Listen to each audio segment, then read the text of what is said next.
राजद से एक प्रत्याशी है, एक भाजपा से प्रत्याशी है। दोनों प्रत्याशी भाजपा और राजद के दोनों प्रत्याशी भ्रष्टाचार में संलिप्त हैं। दोनों पर किसी पर 4.5 करोड़ का तो किसी पर 10 करोड़ का भ्रष्टाचार का आरोप है। लेकिन आपका भाई, आपका बेटा, आपके आशीर्वाद से इन दोनों लोगों से ज्यादा पढ़ा लिखा भी है, ज्यादा दिन तक समाज की सेवा भी कर रहा है। तो आप लोगों से मैं अपील करना चाहता हूं कि इन भ्रष्टाचारियों को इस बार इस रामगढ़ विधानसभा से हराकर अपने भाई को पटना भेजने का काम करें। इन दोनों लोगों के लिए, चाहे भाजपा का प्रत्याशी हो चाहे राजद का प्रत्याशी हो, इन दोनों लोगों के लिए पटना और दिल्ली से मंत्री, मुख्यमंत्री, सांसद, विधायक प्रचार कर रहे हैं आके रामगढ़ विधानसभा में। जो लोग अपने इलाकों में नहीं जाते हैं, बंद एसी के कमरों में रहते हैं, लेकिन आज आपके बेटे, आपके भाई को हराने के लिए ये मंत्री और सांसद गलियों में घूम रहे हैं। तो मैं सिर्फ इतना कहना चाहता हूं कि दो प्रत्याशी, राजद से एक प्रत्याशी है, एक भाजपा से प्रत्याशी है। दोनों प्रत्याशी भाजपा और राजद के दोनों प्रत्याशी भ्रष्टाचार में संलिप्त हैं। दोनों पर किसी पर 4.5 करोड़ का तो किसी पर 10 करोड़ का भ्रष्टाचार का आरोप है। लेकिन आपका भाई, आपका बेटा, आपके आशीर्वाद से इन दोनों लोगों से ज्यादा पढ़ा लिखा भी है, ज्यादा दिन तक समाज की सेवा भी कर रहा है। तो आप लोगों से मैं अपील करना चाहता हूं कि इन भ्रष्टाचारियों को इस बार इस रामगढ़ विधानसभा से हराकर अपने भाई को पटना भेजने का काम करें।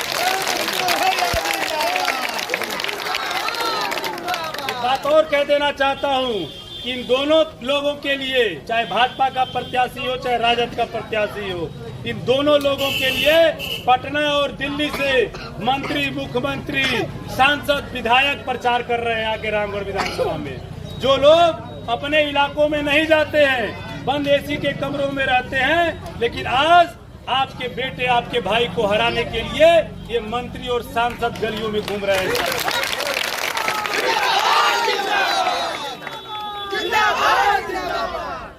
मेरे लिए कोई सांसद और विधायक और कोई मंत्री नहीं आएगा, क्योंकि है हमारी भगवान रूपी जनता।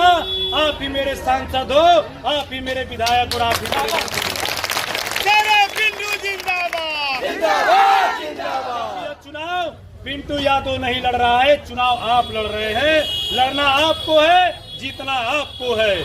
और एक बात और मैं कह देना चाहता हूँ, बार बार ये चर्चा होती है कि पिछले चुनाव में हमारे पिता तुल्य अभिभावक अंबिका यादव जो चुनाव जीत गए थे, उनको इन बेईमानों ने, इन दोनों लोगों ने मिलकर, राजनाथ सिंह से मिलकर, निर्वाचन पदाधिकारी से मिलकर 150 वोट से हराने का काम किया था साथियों। तो मैं आपका भाई, आपका बेटा, जितने प्रत्याशी हैं उन सभी प्रत्याशियों में सबसे कम उम्र का उम्मीदवार हूं साथियों। लेकिन आपके माध्यम से मैं कह देना चाहता हूं इस रामगढ़ विधानसभा के निर्वाचन पदाधिकारी और लोगों को भी कि इस बार काउंटिंग हॉल में पिंटू यादव सर पर नीला कफन बांध कर जाएगा।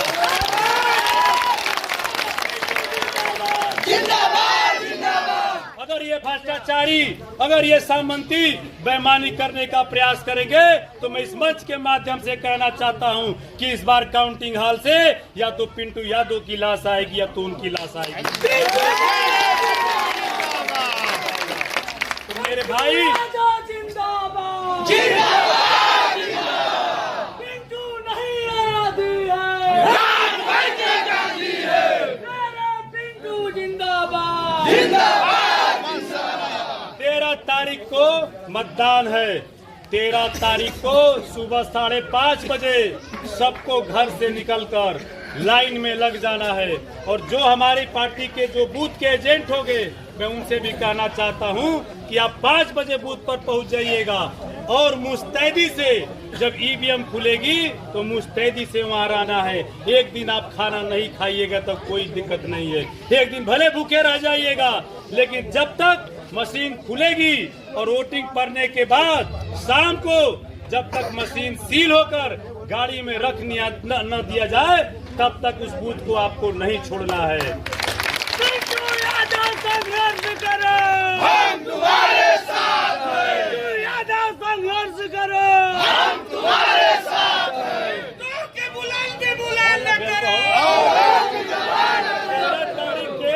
एक एक वोट ईवीएम के तीसरा वाला खाना।